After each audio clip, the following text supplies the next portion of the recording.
우리 신문은 그동안의 국제정세 분석을 3,200번 넘게 해오면서 철저하게 팩트를 기반으로, 그것도 국내 주요 언론들의 보도 내용들을 중심으로 해가지고 철저하게 크로스 체크를 하면서 정세 분석을 해왔습니다. 그런데 이번에 처음으로 과감하게 예측에 기반한 분석을 해보려고 합니다. 러시아 타스 통신의 뉴스가 그동안 정세 분석을 해온 우리의 레이더에 명확하게 걸린 것이 있었기 때문입니다. 지금 시작하겠습니다.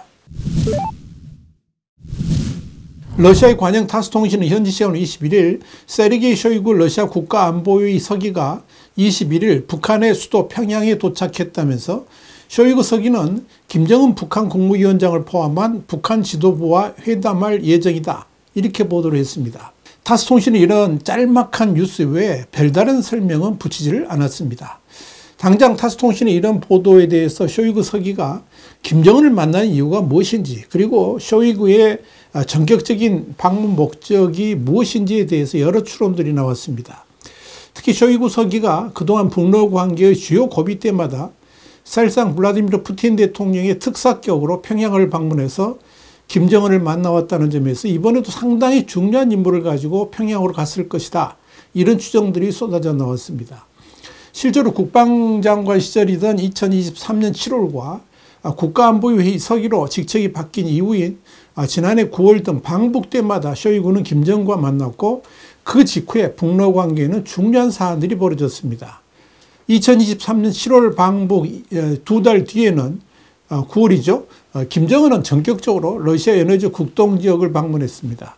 보스토치니 우주기지에서 푸틴 대통령과 약 4시간 회담을 할 때가 바로 그때입니다. 그리고 작년 9월 방북 직후인 10월부터 북한군의 러시아 파병이 이루어졌습니다. 그래서 일부 매체들은 쇼이구의 평양행을 두고 이 우크라이나 전진과 관련해서 종전회담이 한창인 가운데 이 문제에 대해서 김정은에게 설명하기 위한 방북이 아니겠느냐, 이렇게 추정합니다. 물론 상당히 가능성이 큰 예상입니다. 쇼이구 서기가 종전협상 상황에 대해서 김정은에게 진행 내용을 공유하고, 또 북한군 포로에 대한 처리 방향 등 북한의 요구사항을 최대한 반영하려고 할 것이 분명합니다. 이 연장선상에서 북한군 파병에 대한 반대급부도 논의될 수 있을 것입니다.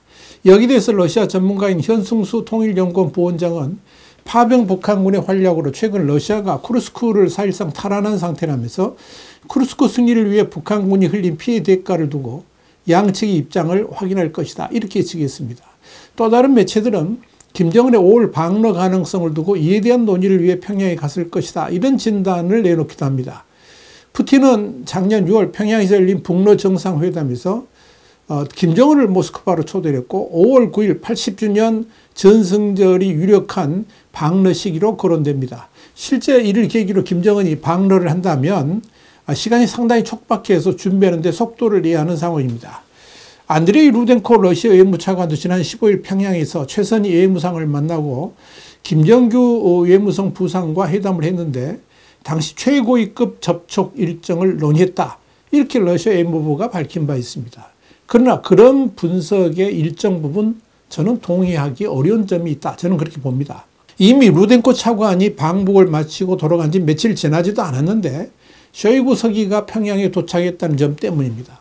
사실 김정은의 방러 문제라면 루덴코 차관의 평양 방문으로 얼마든지 논의가 가능하다는 점에서 이 쇼이구의 평양행은 뭔가 다른 목적을 가지고 급가 날아갔을 것이다 하는 의미입니다. 이와 관련해서 두진호 한국국방연구원 연구위원은 북한의 루덴코 차관에 대한 의전 수위가 높지 않았고 북한 매체의 보도 태도 또한 건조했다면서 푸틴 대통령이 김정은을 달래려고 쇼이구 서기를 부랴부랴 보낼 수도 있다, 이렇게 봤습니다.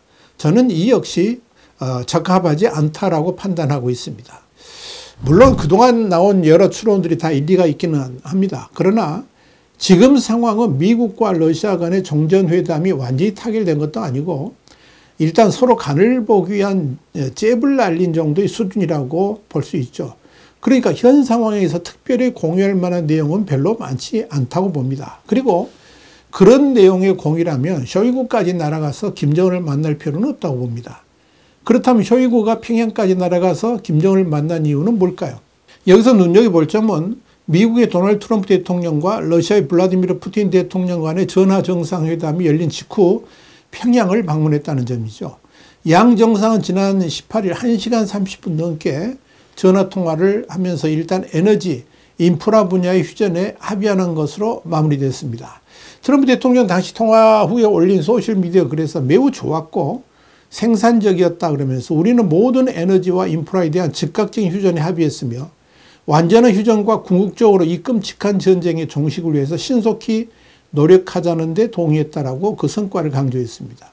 앞서 미국과 우크라이나가 지난 11일 사우디아라비아에서 진행된 고위급 회담을 통해서 30일 전면 휴전안을 도출했습니다. 이날 두 정상 간 통화에서 합의된 핵심은 특정 분야에 한정된 부분 휴전뿐이라는 점에서 미국 측은 기대만큼 만족스러운 결과는 아닌 것으로 보입니다. 트럼프 대통령은 취재진으로부터 30일 휴전안에 러시아도 동의할 것인가를 묻자 러시아는 그럴 것이라고 답하면서 자신감을 보였지만 실제적 결과는 그에 미치지 못했습니다. 에너지 인프라 시설에 대한 공격만 자제될 뿐 트럼프 대통령이 그간 묘사한 것처럼 양측의 군인이 매일 2,000명 이상씩 죽어나가는 전장에서의 공방은 여전히 계속된다는 의미입니다. 결국 이번 전화회담을 통해서 트럼프와 푸틴은 종전이라는 큰 그림에는 동의를 했지만 세부 사항에서는 트럼프의 요구 사항이 별로 받아들여지지도 않았고 푸틴은 오히려 기세등등하게 추가적 요구 사항들을 트럼프에게 내밀고 있다고 볼 수 있습니다. 그런데도 백악관의 분위기는 마치 양자 간의 대화가 큰 성과가 있는 것처럼 설명합니다. 왜 그러는 것일까요? 왜 푸틴은 이렇게 당당한 것일까요? 주목할 점은 최근 들어서 트럼프 대통령이 김정은에 대한 코멘트를 자주 하고 있다는 사실입니다. 트럼프는 지난 13일 김정은을 가리켜서 뉴클리어 파워라고 지칭했습니다.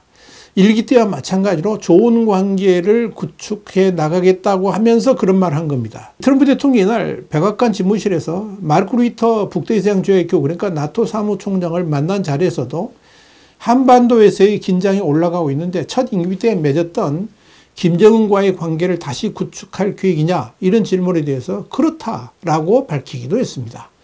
이런 트럼프의 발언이 있은 직후인 15일 북한이 도널드 트럼프 미국 대통령의 미국 우선주의 정책을 두고 뻔뻔스러운 악의 제국의 시대착오적인 작태라면서 미국과 제국주의의 총파산으로 이어지게 될 것이라고 비난하고 나섰습니다. 트럼프 대통령이 김정은에 대해서 유화적 자세를 보이고 있지만 정작 북한은 여전히 강경기조를 버리지 않고 있는 것입니다. 조선중앙통신은 15일 국제문제평론가 김명철이 쓴 미국의 배타적 이익을 절대시하는 미국 우선주의는 전 세계의 다극화를 적극 추동하게 될 것이다. 이런 제목의 글을 소개했습니다. 김명철은 그래서 미제국주의의 불가피한 쇠퇴와 그를 조금이나마 지연시키기 위한 역대 미 행정부들의 과욕적인 대외 정책이 초래한 전대미문의 혼란과 불신, 대립과 모순의 악순환은 트럼프 행정부와 미국 우선주의의 재등장으로 보다 가속화되고 있다고 했습니다. 물론 북한이 그런 태도를 보였다고 해서 반트럼프적 태도를 지속할 것인지는 확실하지 않지만 이런 북한의 반응이 나온 직후 러시아의 쇼이구 서기가 평양을 방문했다는 것은 여러 가지 추측을 낳게 합니다. 우리 신문이 추정하는 건 이겁니다. 바로 트럼프와 푸틴 간의 1시간 30여 분의 통화에서 러시아 쿠르스크에 파병된 북한군 문제가 반드시 논의됐을 것이고요.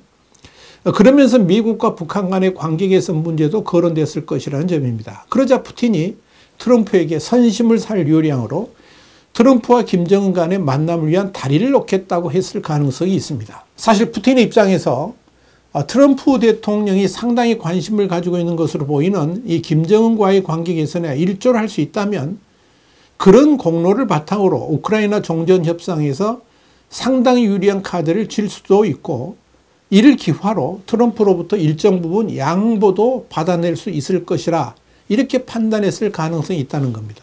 바로 그런 논의를 하기 위해서 사실상 푸틴의 분신이라고 할 수도 있는 쇼이구를 평양으로 보내서 미북 정상회담을 추진하려 했을 가능성이 있다. 우리 신문은 그렇게 판단합니다. 한 가지 우려는 만약 우리 신문의 예측대로 쇼이구의 방문을 통해서 진짜로 미북 정상회담에 물꼬가 열린다면 우크라이나 전쟁 종전회담에서 그에 걸맞는 양보를 푸틴이 트럼프에게 요구할 가능성이 있다는 점입니다.